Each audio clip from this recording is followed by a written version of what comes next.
parce que c'est quelque chose qui a beaucoup fait parler aussi. Tu as déjà parlé dans tes vidéos, donc tu vas pas le développer tant que ça. Mais je me dis c'est con de ne pas terminer là-dessus et j'y pense parce que je l'avais noté et je regarde peu mes notes et j'ai jeté un coup d'œil et je l'ai vu. Cette histoire de faire repousser un membre, c'est quelque chose qui t'a quand même beaucoup collé à la peau et c'est à la fois très drôle et on peut se dire mais qui pense ça, qui pourrait dire ça aujourd'hui ou qui a pu dire ça tellement c'est grotesque. Comment t'expliques encore une fois ce truc-là? Est-ce que ça a été une parole? Alors pour remettre dans le contexte, on te reproche de dire, enfin on t'a reproché d'avoir tenu des propos comme quoi les jus de légumes ou le crudivorisme, en tout cas ce que tu promulguais en termes d'alimentation, pouvait faire repousser des membres qui avaient été amputés ou qui avaient été coupés. Comment est-ce que t'as jamais dit ça? Qu'est-ce qui a pu faire basculer?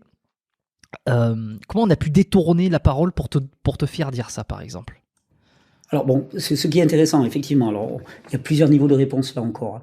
Premier niveau de réponse, effectivement, si tu écoutes cette vidéo, donc c'est un gars qui a eu un accident visiblement et qui me demande si il y a moyen de faire repousser un bras avec un jus de légumes.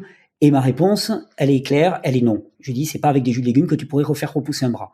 Par contre, effectivement, je me place sur le plan de la foi et des miracles, parce qu'effectivement, je crois aux miracles, j'ai pu entendre parler de miracles, et je lui dis, moi, si tu poursuis cet objectif, si tu veux nourrir cet objectif, pourquoi ne pas te rapprocher de cercles de prière, ainsi de suite. J'ai entendu parler de miracles. Il y a quand même un bureau des miracles qui existe à Lourdes, dans lequel c'est des médecins qui épluchent des tas de rapports médicaux et qui attestent de miracles. Donc, moi, je crois aux miracles, je crois que le miracle existe et qu'il peut arriver des choses qui dépassent la rationalité. Donc ça, c'est un premier niveau de réponse.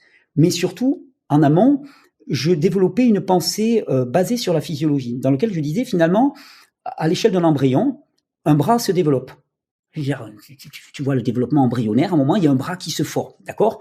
Donc, il y a un moment où le vivant sait créer un bras à partir de pas grand-chose. Et ce pas grand-chose, ce sont des cellules souches.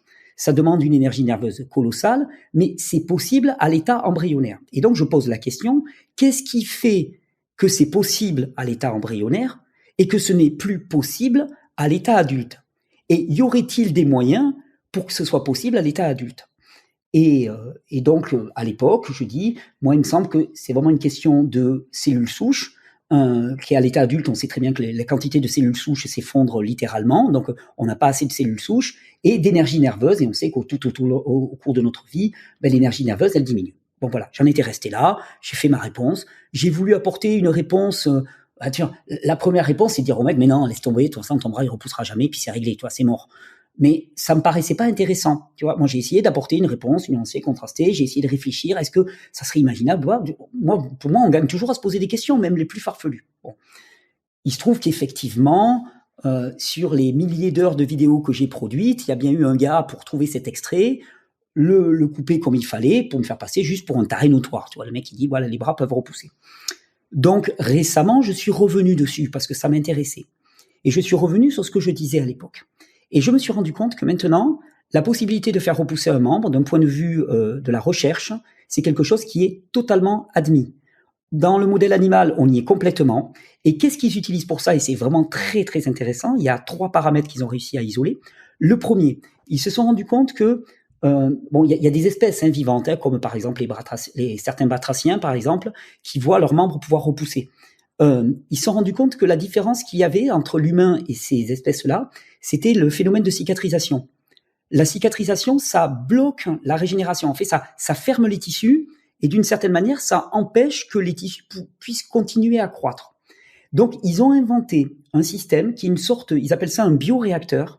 Un bioréacteur, c'est une espèce de poche qui va isoler un membre, par exemple, pour permettre que la cicatrisation n'ait pas lieu. Ensuite, dans cette poche-là, ils vont injecter massivement des cellules souches et ils le soumettent à des impulsions électriques. Tu vois, quand j'ai lu ça, j'ai dit, putain, mais mon coco, en fait, t'étais pas si loin du compte.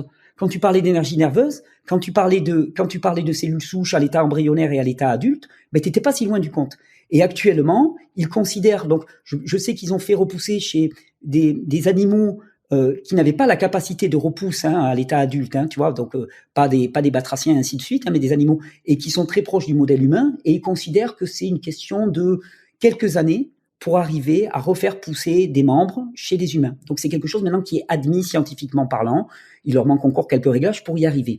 Et pour moi, c'est vraiment très très intéressant parce que ça montre une fois de plus que ça va être très très prétentieux ce que je vais dire, mais on n'est pas dans un monde intelligent.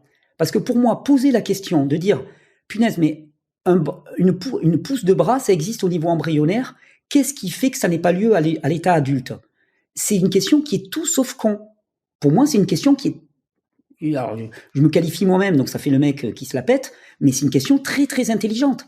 Quelles sont les conditions qui font que c'est possible à un moment et ce n'est plus possible à un autre moment? C'est vraiment intéressant de se poser cette question. C'est vraiment fondamental. Et c'est la question que je me posais un peu maladroitement. Et puis, comme je te dis, à ce moment-là, on a pris 7 extraits et puis c'est devenu le mec qui fait repousser des bras, voilà. Et puis alors, tous les commentaires. Ah, moi j'ai mon pied qui est coupé. Est-ce qu'il va repousser? Ah, moi j'ai ma bite qui a été coupée. Est-ce qu'elle va repousser? Enfin, je te laisse passer les médiocrités en veux-tu, en voilà. Bon. Je veux dire, si ça les fait marrer, je leur laisse. Je m'en fous. Je m'en tape complètement. Je ne fais pas ce que je fais pour avoir de la reconnaissance. C'est pas ça qui me meut. Voilà, je fais pas ça pour avoir de la reconnaissance. Je suis content d'avoir de la reconnaissance, ça fait plaisir, mais je fais pas ça pour avoir de la reconnaissance. Donc, ce genre de blagues, de mépris, même les articles de journaux, même s'ils sont pas agréables à lire, je m'en fous un petit peu. Je m'en fous complètement. C'est pas ça qui m'importe. Ok.